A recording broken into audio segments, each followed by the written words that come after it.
When I taught upper elementary school, which is 3rd through 5th grade, most of my students were reading on a kindergarten through 3rd grade reading level, which meant I needed to teach them how to read. I had no idea how to do that. Even though I was going to all the professional development and the trainings at the school, I still had no idea what I was doing. I knew it wasn't just me because in the other classrooms, the kids weren't catching on either. Even though I and the other teachers voiced our concerns, we were told by the reading experts at our schools, just keep doing what you're doing. Just keep repeating that over and over and over again. What do they say about repeating the same thing and expecting different results?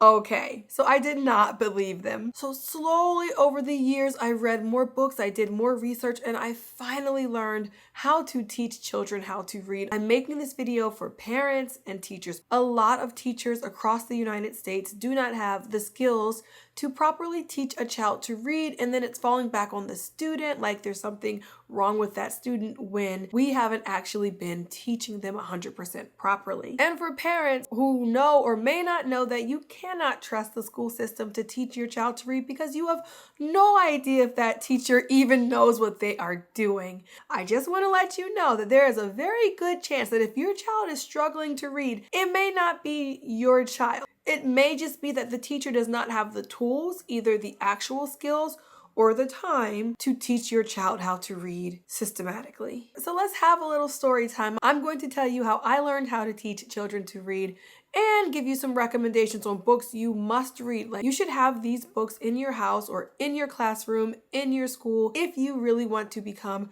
an expert in teaching children to read. Don't worry, it's not that many books and it's not going to cost you an arm and a leg because you're going to get them at Thrift Books. You guys know I buy a lot of curriculum, a lot of books, I recommend books, and I don't buy these things new. Either I'm getting them from the library or I'm looking for secondhand sources because there are so many books. Why do you have to get it brand new? Whenever I recommend any books to you guys, I always recommend, especially with teacher books that can be more expensive and educational books, go online, look at Thrift Books because they probably have these really expensive books for a fraction of the cost. And if you're an educator, you can benefit from the Thrift Books for Educators program, which means with every 4 books you purchase, you get a free used book. It was easy to get verified. You either need to be a homeschool instructor, a teacher, a licensed childcare provider, or a faculty or staff at an educational institution. And if you don't fall under that category, don't worry because their summer book fair is still going on. You can get kids' books for as low as $2.99 each. Just use the promo code KIDSARECOOL,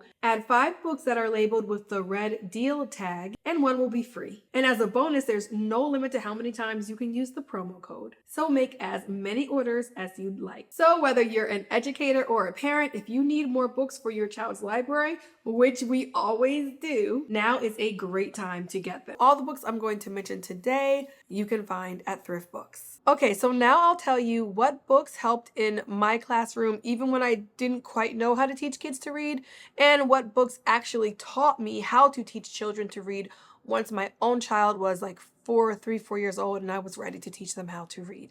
So the first year I read a book that started a huge shift for me, which was The Book Whisperer by Donald Miller. It's about how to get kids to fall in love with reading and how to get them to read a lot more. So Miller is a teacher. Every year she gets her 6th graders to read 40 books, and she claims that she can get any child to love reading and turn any child into a reader.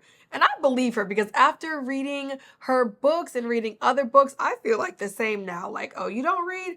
I can get you to read. I bet you I can find a book that's going to turn you into a reader. In the book, she gives reading interest surveys so that parents or teachers can figure out what types of books that child may like and then add those books to your home or school library. So that's what I focused on at first. Even though I didn't know how to teach them to read, I knew I needed to get a lot more books in my classroom. I needed to have a lot more interesting books just so that they would start picking up books and interacting with those books more. And one of the things Miller talks about in her book is how important it is to get used books. Why? Because we want the kids interacting with them. We want the kids taking the book to the cafeteria, to the library, reading it on their vacation. She talks about how she wants her students to do that. And in order to reach that goal of having her sixth graders read 40 books a year, and many of them exceeded that goal, they needed to be able to engage with these books. And you can't engage that much with a library book. You can.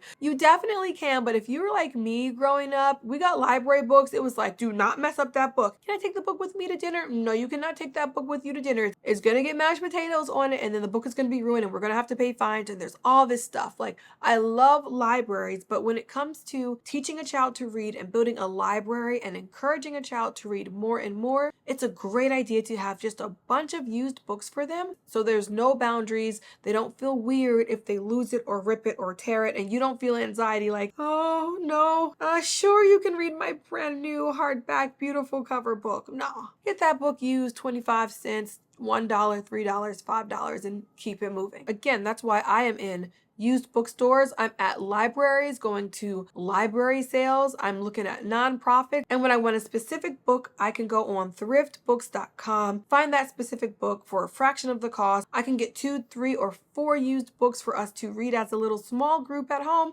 And I don't have to worry about the kids if they rip it or drop it or lose it because it was so cheap. So that book was actually a game changer in my classroom. The next year, my students read so many books, and I saw improvement in their reading. Now, I still had no idea about phonics. I just knew that I needed to get them reading more. And let me be clear, you cannot just have kids read books over and over and over again and improve their reading. What was happening though was whatever reading skills that they did have, they were able to practice them a ton more by reading a lot more books. Still, did they gain any phonics knowledge? No. And then I read Phonics from A to Z by Wiley Blevins. Blown away. Like, why didn't you teach us this? Now, I was not a traditional root teacher like many teachers. I have a bachelor's degree, but I do not have a bachelor's in elementary education. So I don't know. I would hope that the teachers who have a bachelor's degree in elementary education specifically learned how to teach children to read. However,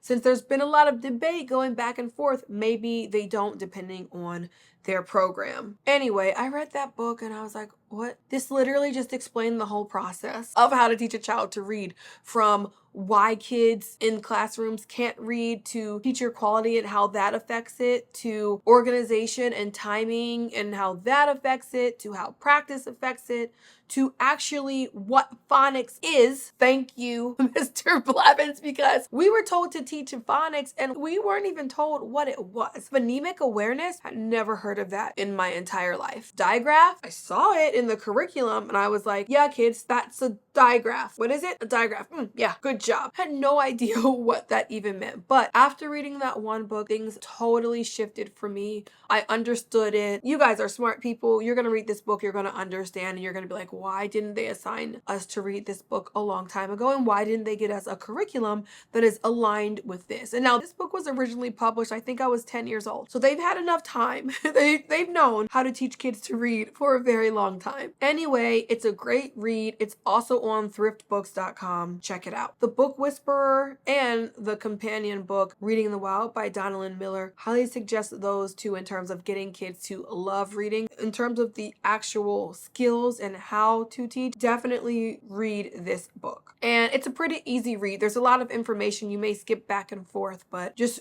browse through it. Trust me, you'll be blown away. Now, I'm actually not sure if I read Blevins' book first or if I got the Reading Teacher's Book of List first. One of those books was referencing the other. I just started picking up books by authors and researchers that were being referenced in these books. The Reading Teacher's Book of List was so helpful. No, I definitely got that second because I remember going through it and checking, and I was like, okay, good. So Blevins talks about how we need to be teaching children sounds in a particular order, right? Instead of ABC order, we're teaching them in an order so that they can read more words quickly.